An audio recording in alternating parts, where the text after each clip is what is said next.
Well, good evening everyone. Just thought I'd do a bit of a garden video, to be honest. It's absolutely ages since I've done any sort of video update on here, so we're just at a crucial stage in the garden really. It's the 15th of June today, about 7:30 in the evening. It's been a glorious hot day, and as we get closer to the summer solstice, that's when things really start picking up. So I'm just gonna take you around. Start off with the strawberries. So this is a third year crop. What I do with my strawberries is I plant them first year, let them set runners. I don't do anything with them. Basically just let them go wild, to be honest. I don't protect them from frost. Isn't normally an issue. And as you can see, well, I don't know if you can see actually, but there's quite a lot of strawberries on there. And we've actually already had 2 harvests already off these, 2 big bowls full. On both occasions there was enough for 5 of us, so doing quite well this is. Next up is the sort of main salad bed, and so what I tend to do with my lettuce is, rather than try and grow individual big lettuces, I will just sort of broadcast sow the seeds, and we tend to pick these as cut and come again. So if you don't cut them off right at the base, then they will come back again and you'll get a few pickings. Next to them some spring onions. We've already had a few of those out. And then what I do is another sowing. So we've got some more green lettuce. I can't remember what they are, Cos or Iceberg. And then here you can't actually see them, but these are some red lettuce. I think they're Oloroso, but don't quote me on that. And then once these ones are done, we'll start harvesting these, and then in a few weeks time I'll repeat the same in this section as well, so we have that constant succession. A few more spring onions there, a bit of radish, just using this little corner up because I've got courgettes in here, and these will get absolutely massive. I mean, you know, one plant is really enough for a family of 4 or 5. There are 5 of us and we've got 2 plants, and so I'm sure I'll be giving these away. What I tend to do with courgettes, the best way really, is to actually bury them in a sort of bowl. So you make a depression in the soil, because these are really water hungry, and it means that when you water them you can actually let the water pool a little bit as well. So that's that. This third bed, so we've got some spinach in.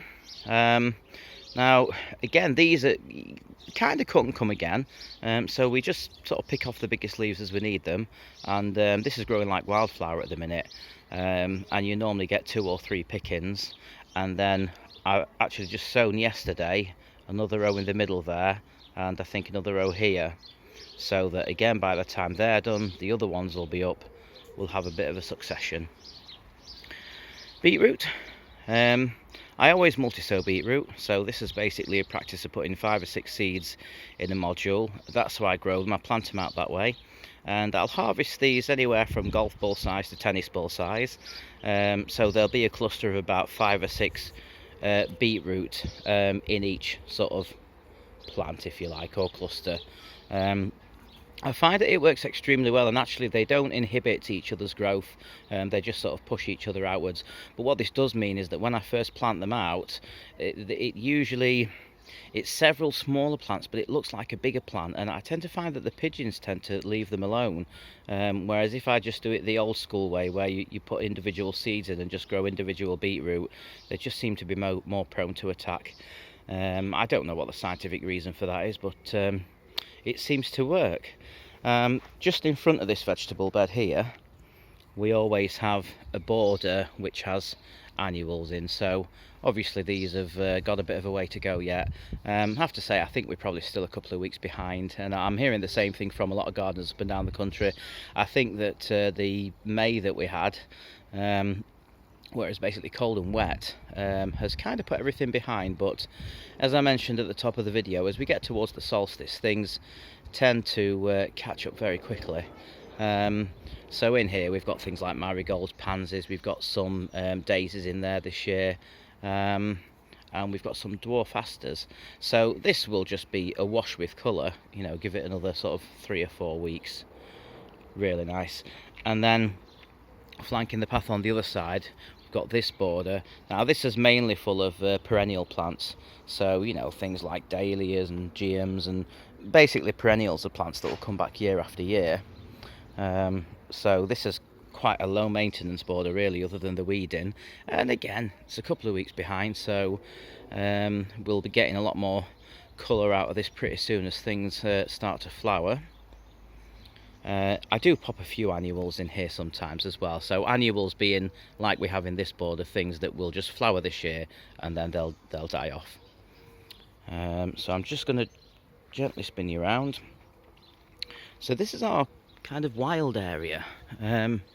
It sits just behind the pond there.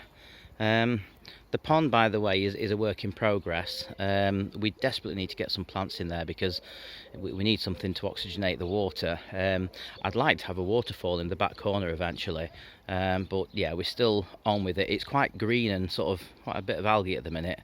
As I say, as soon as we get some plants in, when the budget allows, then that'll start to look a lot better. The area behind it, so all this section here between where the tree ends and the vegetable beds, I've basically just left it to go wild.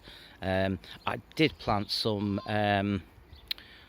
geums in there, and you can just see the orange flowers, but the rest of it, wildflowers, nettles, grass, I don't care. It's basically just fully naturalised, and it's good for the wildlife as well. It's things that would naturally grow here in this environment, and I think to have it right next to the pond where it's providing that cover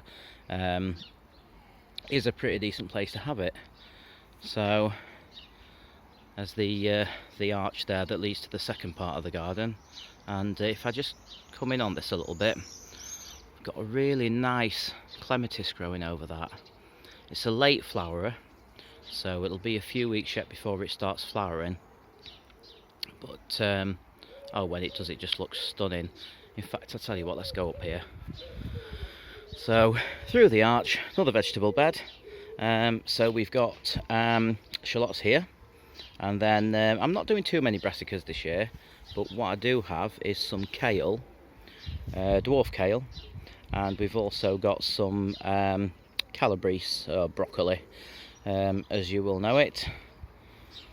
That's netted up because of the cabbage white butterflies. If you ever grow in any kind of brassica, so that's cabbage, kale, cauliflower, anything like that, pop a butterfly net over it, honestly, because all will happen is the cabbage whites will come along, they'll lay eggs on your brassicas, they'll hatch out into caterpillars, and they will absolutely devastate your crop. So anyone who's been gardening for a few years, who's been growing brassicas, will inevitably net them up. This little space here is where we had some garlic, which was overwintering garlic. I've taken it out. I fear I've probably taken it out a little bit too early, and I'm a bit annoyed at myself because I've been growing garlic for quite a number of years now, and I was a bit impatient and should have waited longer. But in a few weeks' time, I've got some leeks growing in the greenhouse, and they will go in this space. Moving along. I'm sorry, the picture keeps going blurry. I'm not sure why. So in here, we have parsnips, and we also have carrots as well. The carrots are broadcast sown, just scatter the seeds about. I don't do them in rows.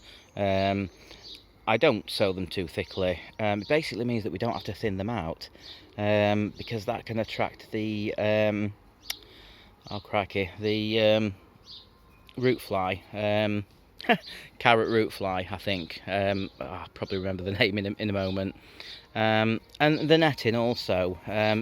So basically the carrot fly can't really fly, or supposedly can't fly above about sort of 2.5 to 3 feet, and so the idea having this enviromesh is that they don't really go any higher than that. It's the first year I've done it, so we'll see if it works. And then we've just got some more shallots on this end here, and the compost bins. So obviously we used all the compost that we made from last year. Everything that you see in here is from this year. So it's just a matter of getting a mixture of what we call greens and browns. And so greens are your nitrogen rich things, so you know, grass clippings, you know, vegetable peelings, things like that. Your browns are things like twigs, cardboard, and they introduce carbon into the mix. And if you get that balance around about 50-50 or as close you can, don't get too hung up on compost. Just make sure that you've got a good mixture of materials, and if you can have it in a sunny spot in the garden, that will really help to put some heat into there. And the advantage of that is that any seeds that find their way in that compost will hopefully, for the most part, die off, so that when you use this compost next year, you're not going to have seeds popping up all over the place where you don't want them. We've got a bit of a sort of chill out area down here. Again, this is a bit of a work in progress. So we've got the seats built out of pallets. We need some cushions for them, and then the little log burner there. And actually, since we built this only about 6 weeks ago, we've used this area several times, and it's quite nice because actually, as you come up down to this part of the garden, we have a lot of trees. You know, so it's a much more naturalised environment, if you like. So that's that. Just gonna head back down the garden, and I'll show you what else we've got going off. Here, just outside the greenhouse, we've got some dwarf French beans. Grew these last year.